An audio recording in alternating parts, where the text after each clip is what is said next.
two concepts that I may have needed to explain better.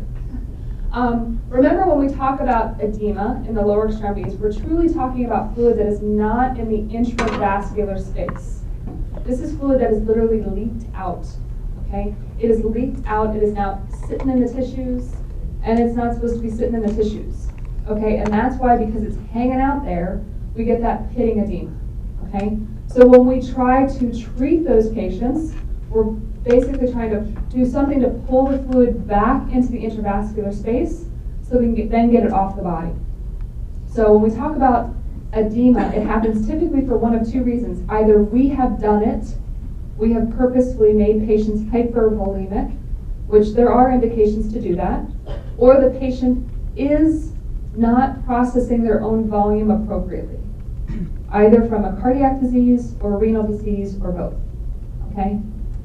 When we talk about lower extremities and we talk about the redness, rubor, R-U-B-O-R, that occurs to the feet, imagine the rosy color. So the rosy color that happens to the cheeks when we drink too much beer or liquor or wine.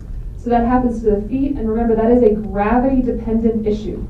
So when the lower extremities have vascular disease, gravity is your friend, right? They're standing up, the blood is getting pulled down to the lower extremities. So these tiny little lace-like, imagine like a spider web blood vessels that are trying to provide blood flow to your foot so that you don't actually get that, okay? They are gravity dependent because they are literally finer than your hair. So proximal to that, you have some type of arterial insufficiency. It doesn't have to be complete occlusion, but you've got some blood vessel disease somewhere is going on. Okay, so the body has this fantastic mechanism everywhere. It happens in the head, happens in the heart, happens in the legs, God bless you, called collateralization. Your body knows where it is starved for oxygen, and therefore it will grow new blood vessels. Except it doesn't grow gigantic blood vessels, it grows little tiny ones. And the little tiny ones, when they perfuse the skin, will look red. So if you're walking around Publix and Target, you see somebody, and a lot of these skin findings, honestly, are very difficult to see on someone of African American descent, somebody of Indian descent who's very dark in terms of their skin color. But you get me walking around, okay? You get the pale ones, and when we're walking around, if our feet look like they're sunburned and the rest of us is not, and by the way, we have a cigarette coming out of our mouth, and we're shooting our insulin into our side, okay? It's probably that we have rubor, that red discoloration of the foot. And being that it is gravity dependent, when you're sitting examining them, and they're sitting in a chair, and you're sitting in front of them, because that always is how we do it, right? And you lift their foot up, their foot will turn white. Because you've taken away gravity. You've taken away the one thing that is helping to perfuse their foot, okay? These are people that when they're laying at night at bed, this is classic. Do you ever hang your foot out of the bed and let it drape over the side? Oh yeah, I do that all the time, and then my foot pain goes away. Because now they've just given themselves gravity. And gravity has allowed them to reperfuse their lower extremity.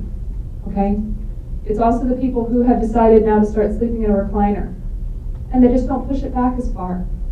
Because now they have more gravity. Okay? So does that clarify some of that stuff? Okay. So we do all that so that we don't get this going on. Okay? So typically we'll get these lovely ulcerations, we'll get some color changes to the foot initially, but then we'll start to get lovely gangrene to the lower extremities.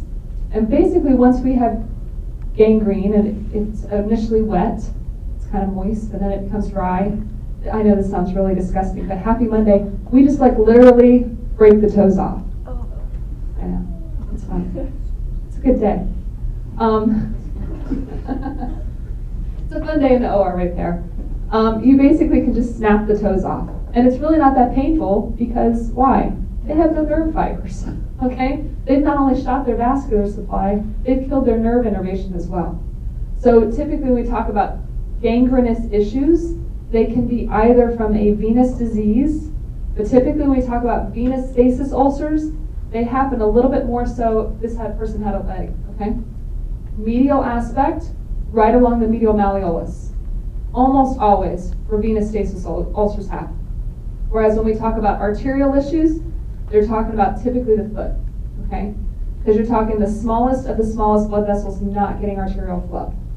And remember, that can either be from chronic long-term insufficiency, or they can shower plaque from their aorta. So they can literally push, just and literally like a shower, plaque to their aorta, and it'll wiggle its way down to the little piggy toes and start bumping them off, okay? So again, we look for chronic venous insufficiency. So typically these patients don't have a whole lot of pain. If they have pain from a chronic venous insufficiency issue, again, remember we're talking about more so our superficial venous system. It's typically because the skin is so tight. So they don't have the ambulatory leg pain that goes along with an arterial disease. They don't have the ambulatory leg pain that goes along with a nerve issue. They don't have diabetic neuropathy, where the world is getting put on Lyrica because they have the pins and needles in their toes, right? These patients will they feel like their skin is tight. And it truly is because their skin is tight, okay? They're very swollen down there. They don't have the same moisture and the normal oiliness that we're supposed to have to our tissue is completely gone. It's very dry. So normal, they can be cyanotic, they can have a brownish pigmentation. Again, it almost always stops right at the calf. And oh, this is a good picture, right along the medial malleolus. That's where they typically get their ulcerations, almost always.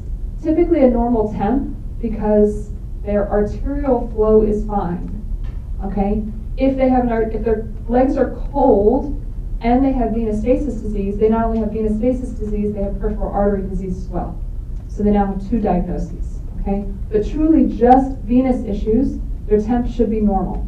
They may or may not have some pitting edema, again, because they have a leakage of that fluid into the tissue itself. It's not appropriately being harbored within the venous structures, okay? They'll get a thickening of the skin, that delineation, it'll look nice and brown about from the calf line down. Ulcerations, they probably will not have any gangrene. Their toes are usually okay. Okay, and they'll have normal pulses. Again, this is somebody who only has venous issues and doesn't have any arterial component. We talk about varicosities, so these we assess more so when the patient's standing up, and basically we can map them. Okay, you can sit there and draw your finger over them.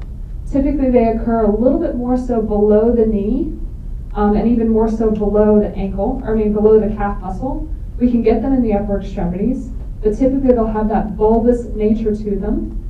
You can get the spider varicoses, which are the ones that essentially look like a spider web, and they're your very fine, superficial veins.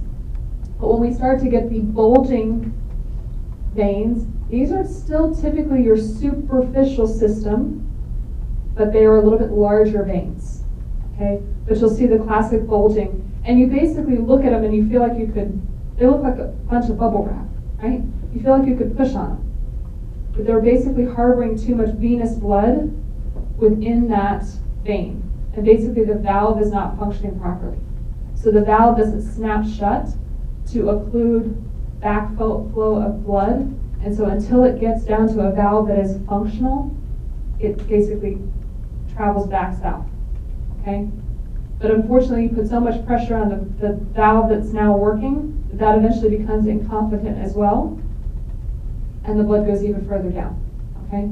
But again, they'll be very serpentiginous in nature, because veins are kind of serpentiginous by definition, so they're not going to fall in a straight line. If we get the deeper system involved, so the deeper system is where we worry more so about blood clots. These, when they develop blood clots in them, rarely, not always, but rarely do they propagate to the lungs, okay? Typically they kind of hang out there. So the Homan sign is basically indicative of a deep venous thrombosis. So whenever I kind of used to get phone calls from patients and they'd be like, my lower extremities are swollen, and they'd be freaking out. And it's like, you're a day out of surgery. Yes, your lower extremities are going to be swollen. You haven't been walking around. You would always want to know, is it one side, is it unilateral or bilateral? Is it symmetrical? Okay? Because when we talk about symmetrical lower extremity swelling, then we're typically thinking more of a central problem, right? We're thinking more about renal issues, we're thinking more about cardiac issues. Whereas when we're thinking a unilateral issue, we're worried more so about that leg. And people can develop clots in the upper extremities, pretty rare, but you would always want to make sure that they haven't had prior sticks to the upper extremities. Somebody who has had a percutaneous line placed in the upper arm for, say, IV administration of the antibiotics is at risk for developing an upper extremity DVT, okay? But otherwise, again, usually we're up and moving our arms, okay? So usually we don't have as much of a risk for deep venous thrombosis in the upper extremities. We talk about the lower extremities. So again, at home and sign, if we forcefully flex the foot, we'll get calf pain. Now the specificity of it is not that great. The sensitivity of it's not that great. Sensitivity of it is only about 17%, but the specificity of it's like 98%. So if it's negative, you cannot say they do not have a DVT. But if it's positive, in all likelihood, they do have one. Does that make sense? Yeah, okay. But again, very poor predictive value. Okay, so you've got to make sure that if you see swelling in the lower extremity and you do a home and sign and it's negative, you are still getting an ultrasound on that patient. Okay? If it's positive, you're still getting an ultrasound on that patient. So you do it as a part of your physical examination because it helps to kind of maybe point you in the direction of DVT, but it's not going to be positive on every single patient who actually has a clot sitting there. We talk about femoral pulses, popliteal pulses. Popliteal pulses, remember PD1, they're kind of hard to assess on some patients. You really got to get your fingers in there and like dig into somebody behind the knee. Dorsalis pedis and posterior tibialis. Really for popliteal pulses, if you can't feel it too great, that's okay. It should not be wide. Some people who actually develop aortic aneurysms and iliac artery aneurysms will have a propensity to develop popliteal aneurysms. Popliteal aneurysms become a problem because they will shower clot to their foot. So they will actually thrombose their foot and develop vascular disease in that regard. Okay, it's not like if it ruptures, they're bleeding out. Okay, but they might lose a leg secondary to it. Okay, so we want to assess femoral pulses. Always, especially in our older patients, kind of look around when you're assessing femoral pulses. 9 times out of 10, if they had a cardiac cath, God bless you, you're going to be able to feel their femoral pulse, and it might feel a little bit more bounding on that side. Knowing that all of our patients who've had cardiac caths, they've had a stick and a closure device to that artery, so we want to make sure that artery is not larger than we anticipate it to be, okay? Remember, your abdominal aorta should be about 2 to 2.5 centimeters. Iliac vessels should be about 1 centimeter. So as we're going down, the femoral artery should be maybe 6 to 7 millimeters. It shouldn't be that large in terms of diameter. We look at an ankle to brachial index. So an ankle to brachial index is an assessment that you can do. Typically, your same person who can do ultrasonography can do an ABI.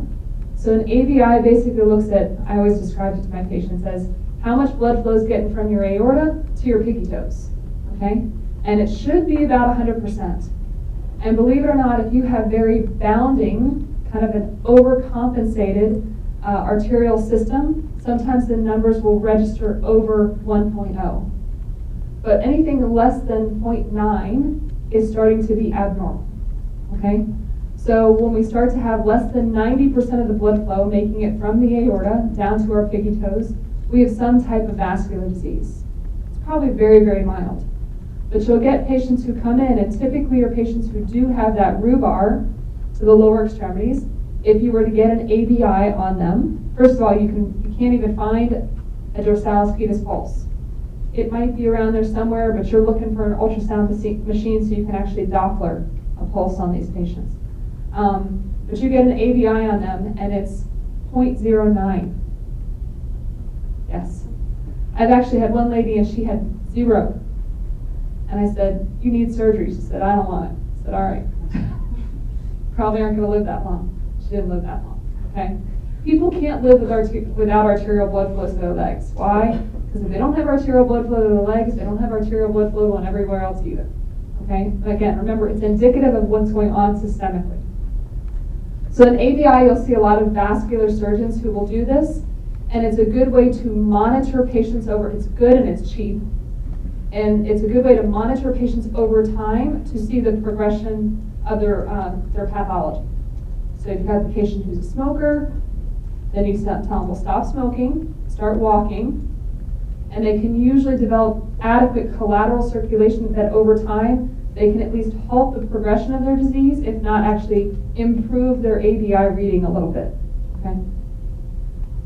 So again, ankle-to-brachial index, your risk factors for vessel disease in general is smoking and diabetes. Okay, they're tied for first. That's nice. They both get a medal. Obesity, so body mass index of over 30. I had a patient last week. She was very not happy because somebody had written in her chart that she was obese. I'm like, your body mass index is 32. You're obese. The minute I explained it to her, she was like, oh, okay. She's 5'5" and 280 pounds. Seriously, I had to explain that, but I did.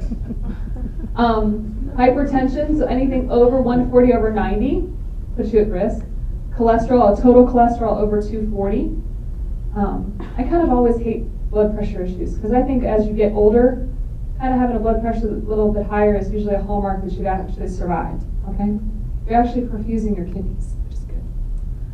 Increased age, especially after reaching the age of 50. Family history of peripheral vascular disease, heart disease, or stroke.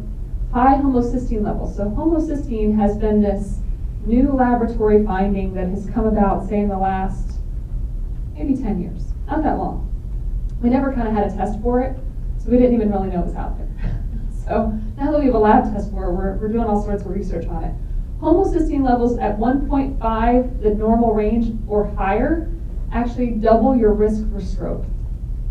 So whenever somebody comes in for stroke and they're getting the plethora of the workup, it's not something that certainly happens within the 25 minutes of stroke. But long term, everybody's getting a homocysteine level in those patients. So again, it's that chronic inflammatory process that's going on in the body. It's basically a protein that helps to build and maintain tissue, and it shouldn't be overly active. Okay, shouldn't be overly stimulated within the body. If it's overly stimulated within the body, and typically we're talking about vessel remodeling. Vessels don't like to remodel on the outside. They like to remodel on the inside, which basically narrows the diameter of the vessel itself long term. So again, when we talk about lymph nodes, the inguinal lymph nodes, typically when we feel inguinal lymph nodes, that's a bad day. 9 times, well, not 9 times out of 10. Often, when we feel inguinal lymph nodes, one of the key things we should be worried about is sexually transmitted diseases, because there's some of those that will cause horrible inguinal lymphadenopathy, and basically they will branch the inguinal ligament to where you get lymph nodes, and then the inguinal ligament will look like it's a belt, and then you'll get lymph nodes above it. So you'll kind of get this band marker. Imagine, how do I say this nicely? Imagine somebody who's 300 pounds and they're carrying all their weight in their middle, and you put a belt around their middle. And so you got some fat up here and some fat up here, down here, and you got a belt in the center. And that's basically what inguinal lymphadenopathy will look like. It is very distinct. You can get it with a very bad infection of the lower extremities, so horrible cellulitis to the lower extremities. If you had a really bad infection, somebody decided to bite your calf, for example, you could get a horrible lymphadenitis or lymphadenopathy. So again, noting the size, mobility, and tenderness, you truly should not feel them there. Other things to be worried about always, what's the other thing you always want to be worried about with any lymph node? Cancer, right? So if you had any type of pelvic floor cancer, ovarian cancer, uterine cancer, testicular cancer, for all of those you would want to assess the inguinal lymph nodes. So when we auscultate for bruits, remember we're all going to go home and kink a garden hose and listen to it. I really did try to find a sound to put in there, but I couldn't find a sound bite. But again, it's a murmur-like sound over the vasculature. It can be a sign of just hypervolemia. It can be a sign of just hypertension. But truly, when we hear a bruit, either in any vessel, aorta, in the renal arteries, iliac arteries, femoral arteries, it should clue us in that we need to be looking more so into that patient. Especially if we hear them in the femoral vessels, kind of take a look at the lower extremities. I don't know, maybe take the shoes off, okay, and assess their feet. Make sure that they're actually perfusing their toes, and underneath their socks they don't have like black toes going on, okay? But again, typically you're talking about an occlusion. And when we talk about renal vessels are kind of interesting in terms of bruits. Renal vessels like to be equal. So renal arteries like to be, I'm 80% stenosed and I'm 70% stenosed. They prefer that over I'm 90% stenosed and I'm 20% stenosed. Believe it or not, your renal function does better when your vessels are about equally stenotic. Now there's no way to say, hey, can you like throw some extra plaque over there to make my vessels equal? But typically when you look at renal artery stenosis, if they're about even, your overall renal function does better long term than if one is looking like it's starving and the other one's only 20%. Typically your creatinine takes more of a hit. Jugular venous pressure, so it's an indication typically of right heart failure. So again, we've all practiced this before, but an increase of over 3 to 4 centimeters over the sternal angle, we're starting to look for some abnormalities. Constrictive pericarditis will do it. Oh, I had that on there twice. Oopsie-daisy. Right heart failure, tricuspid stenosis. Normally it should be less than about 3 to 4 stenosis, but if you have uncomplicated left-sided heart failure, it can look like it's normal. Okay, because again, you're not kind of getting that back up to the venous system. So again, just kind of how we measure it. We've all practiced this before. Hopefully all of us in the room are normal. Or looking at the jugular vein versus the carotid vein. Remember, your jugular vein obviously does not have a palpable pulse. So if you're going to stick something with a needle, go away from the pulse. Always a good thing. Remember, your jugular vein, in terms of anatomically, it points a little bit more so toward the nipple line, whereas your carotid artery points more medially. Just think of how the carotid arteries come off the aortic arch. So the quality, again, you're going to have more of a vigorous carotid pulse.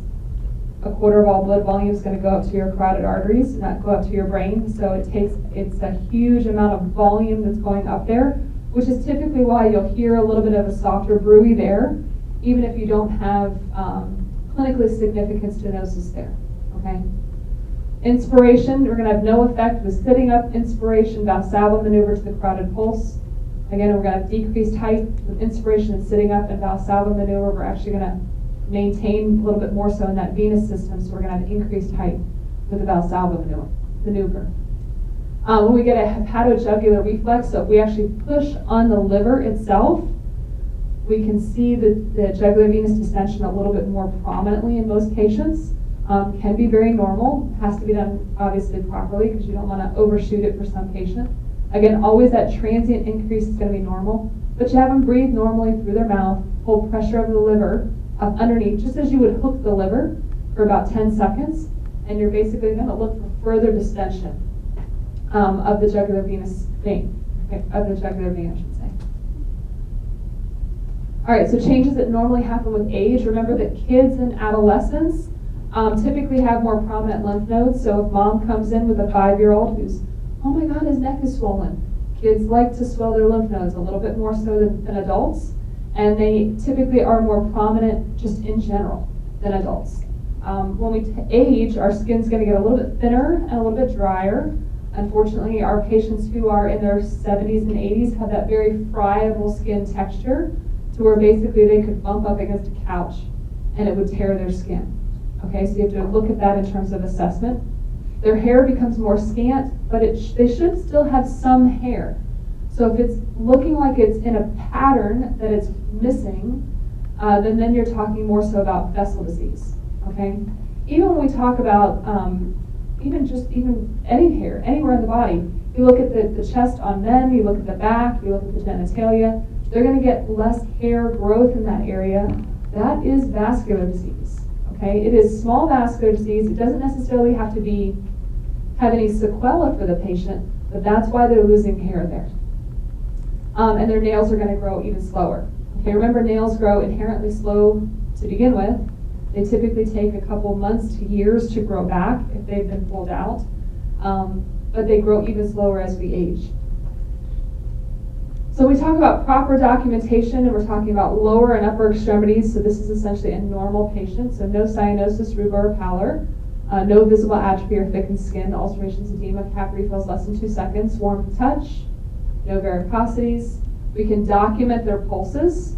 Okay, almost always documenting that the popliteal pulse is not palpable, and that would be normal to be able to document it that way. We want to make sure that we haven't auscultated any bruits, that we have no lymphadenopathy noted. But if we have an abnormal finding, so mild left calf tenderness to palpation, mild edema of the left leg. So again, right there we're documenting that we do not have symmetrical findings, so we're not worried about a central problem on this patient. For this patient, we're typically more so worried about a peripheral issue, so like a DVT. So we can talk about the size of the calf.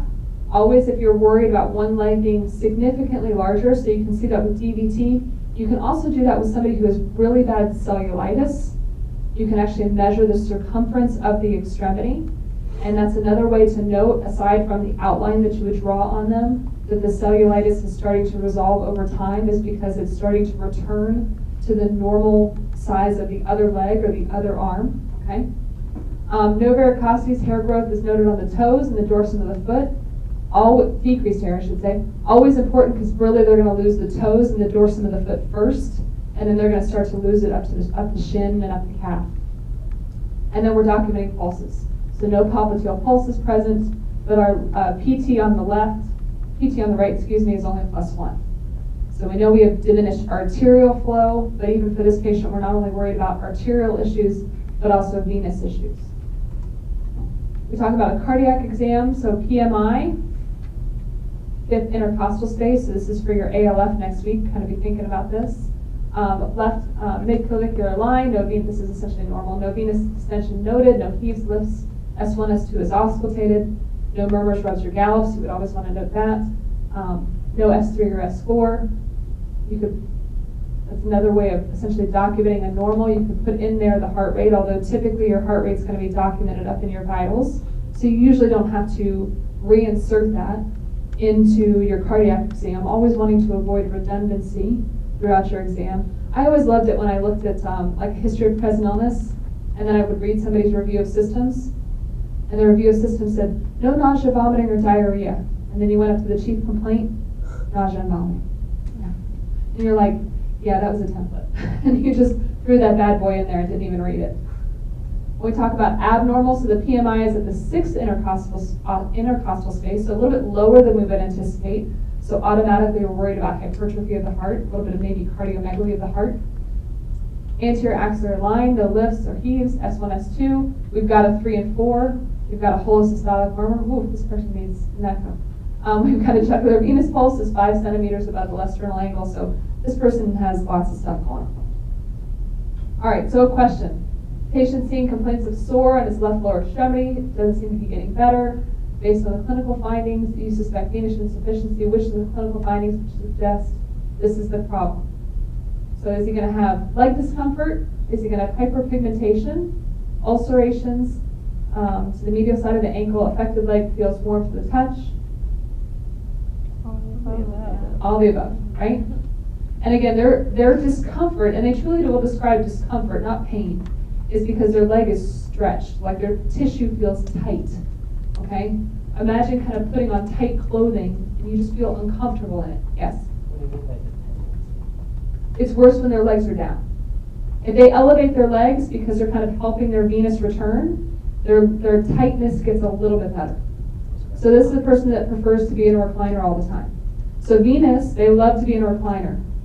Arterial, they love to be sitting with their legs dependent because they want gravity to help them. Venous, they want to take gravity away. They'd stand on their head if they let them. Usually these people can't stand on their head. All right, so all of the above.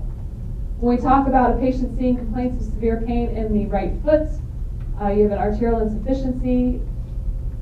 Which of the clinical findings below would suggest arterial insufficiency as a cause of a problem?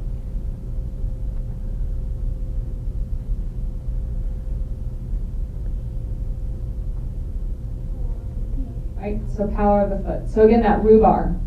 So if her foot's dependent, she loves gravity. The minute you raise her foot, she gets that whiteness to the foot. If you kind of go back and you look at that slide that talked about Renard's phenomenon and that whiteness, that is truly what they get. You can sit there and watch their foot turn from red to white. Like, I am actually draining the blood flow out of their foot, and you physiologically are draining the blood flow out of their foot. That's what it looks like. Okay? So that's all we have for today. Okay? So tomorrow afternoon we've got documentation, so hopefully there'll be a lot of repeat of what we talked about in history and history taking over the summer. But we'll also be talking about some ALF stuff coming up for October and November.